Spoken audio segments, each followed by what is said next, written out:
భద్రకాళి జ్యోతిష్యం సికింద్రాబాద్, కూకట్పల్లి, హైదరాబాద్ 21 సంవత్సరాల అనుభవం గల ప్రముఖ జ్యోతిష్యులు రాఘవ గారిచే పరిష్కారం చూపబడును. Phone number 9652968881. తెలంగాణ రాష్ట్ర వ్యాప్తంగా ఎన్నో సంవత్సరాలు ఆందోళన పోరాటాలు కృషి ఫలితంగా సాధించిన ఘన విజయంగా ఏఐటియుసి ఈ రోజు ఎలక్ట్రానిక్ మీడియా ముందర సమావేశం నిర్వహించారు. ఈ సమావేశానికి ముఖ్య అతిథులుగా బిల్డింగ్ వర్కర్స్ యూనియన్ ఏఐటియుసి జిల్లా ప్రధాన కార్యదర్శి కొడుదుల వెంకటేష్ మాట్లాడుతూ ఎన్నో ఏళ్ల ఆందోళన పోరాటాల కృషి ఫలితం ఏఐటియుసి ఘన విజయంగా చెప్పుకోవచ్చని వారు కార్మికులకు పిలుపునిచ్చారు.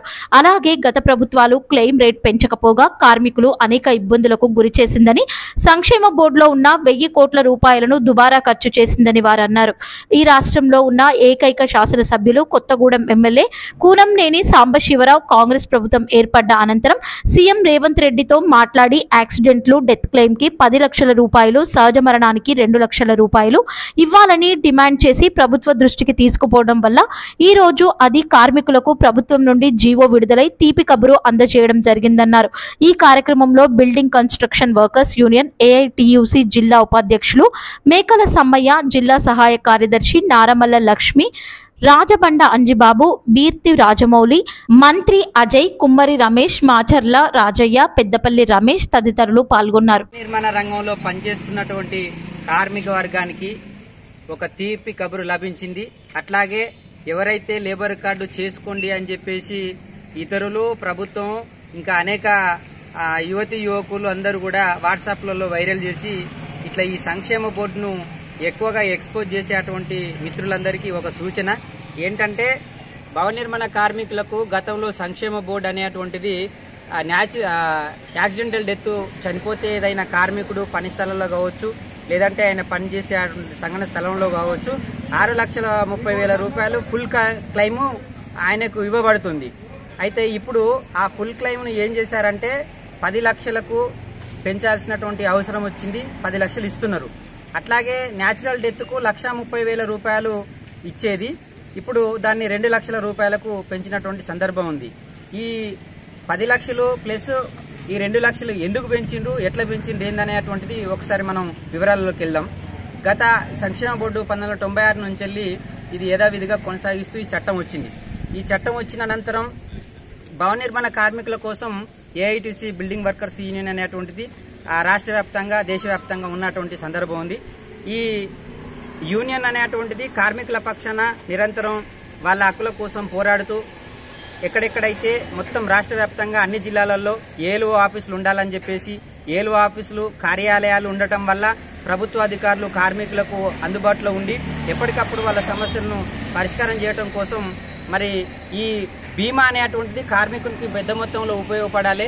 ఇంటి కుటుంబ పెద్ద చనిపోయినప్పుడు ఆ కుటుంబంలో ఉండేటువంటి పిల్లలు, భార్య వాళ్లకు పెద్ద మొత్తంలో సొమ్ముగా ఉపయోగపడేటువంటి విధంగా, కుటుంబం సెట్ అయ్యేటువంటి విధంగా ఉండడం కోసం ప్రభుత్వం నుంచి వెళ్ళి పెద్ద మొత్తంలో ఈ ఎక్స్గ్రేషియా చెల్లించడం కోసం మరి ఏఐటిసి అనేక పోరాటాల ఫలితంగా ఈరోజు మరి ఈ విజయం సాధించినామని చెప్పేసి చెప్పుకుంటా ఉన్నాం. దాంతోపాటు ఒకే ఒక్క ఎమ్మెల్యే కమ్యూనిస్టు పార్టీ, ఎర్రజెండా సిపిఐ పార్టీ పక్షాన నిలబడ్డటువంటి శాసనసభ్యులు కొత్తగూడెం ఎమ్మెల్యే గారు కూనంనేని సాంబశివరావు గారు కాంగ్రెస్ ప్రభుత్వం ఏర్పడ్డాక కొద్ది రోజుల కాలంలోనే మరి సీఎం రేవంత్ రెడ్డి గారిని కలిసి మరి మా కార్మికుల డిమాండ్లు ఏవైతున్నాయో వాటన్నిటిని కూడా పరిష్కారం చేయాలని చెప్పేసి బట్టి విక్రమార్క గారితోటి అట్లాగే సీఎం రేవంత్ రెడ్డి గారితో మాట్లాడటం మూలంగా వాళ్ళు సముచితంగా ఆలోచించి కార్మికులకు మేలు జరుగుతుందని చెప్పేసి ఆలోచనతోటి ఈరోజు ప్రభుత్వం మరి సానుకూలంగా స్పందించి మరి సంక్షేమ బోర్డులో ఉండేటువంటి ఈ కార్మికులకు ఉపయోగపడేటువంటి విధంగా ఈ బీమాను పెంచడం అనేటువంటి జరిగింది. దాంతోపాటు ఇది కార్మికులందరూ కూడా హర్షించదగ్గ విషయం. దాంతోపాటు మరి కార్మికులకు కన్నీరు గార్చేలా మరో సంఘటన కూడా తీసుకొచ్చింది. ఆ సంఘటన ఏంటంటే, ఈ ఇన్సూరెన్స్ 2 ఏవైతే ఉన్నాయో ఈ బీమాలని ప్రైవేటు ఇన్సూరెన్స్ కంపెనీలకు అప్పజెప్పింది. ఇది అప్పజెప్పటం వల్ల కార్మికులకు మేలు జరిగినట్టే జరిగి ఈరోజు మళ్ళా నష్టం చేసేటువంటి ఒక మోసపూరితమైనటువంటి వ్యవహారాన్ని తీసుకొచ్చింది.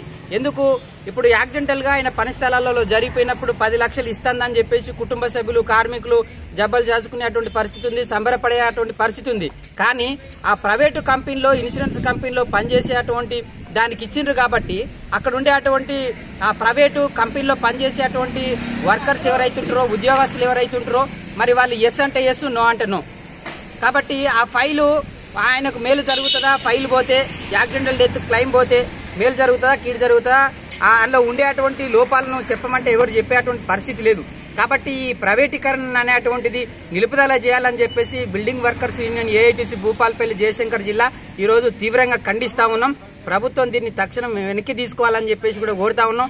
మీరు కార్మికుల పక్షాన్ని నిలబెట్టోళ్ళు, కార్మికుల కోసం ప్రభుత్వ అజమాయిషీలోనే ఈ ఇన్సూరెన్స్ కంపెనీలు నడవాలి తప్ప ప్రైవేట్ వాళ్ళకి ఇచ్చడం ఏంది అని చెప్పేసి ఈ సందర్భంగా బిల్డింగ్ వర్కర్స్ యూనియన్ గా ప్రభుత్వాన్ని, అధికారులను హెచ్చరిస్తా ఉన్నాం. ఇది వెనక్కి తీసుకోవాలి, తీవ్రంగా ఖండిస్తా ఉన్నాం భూపాలపల్లి పక్షాన.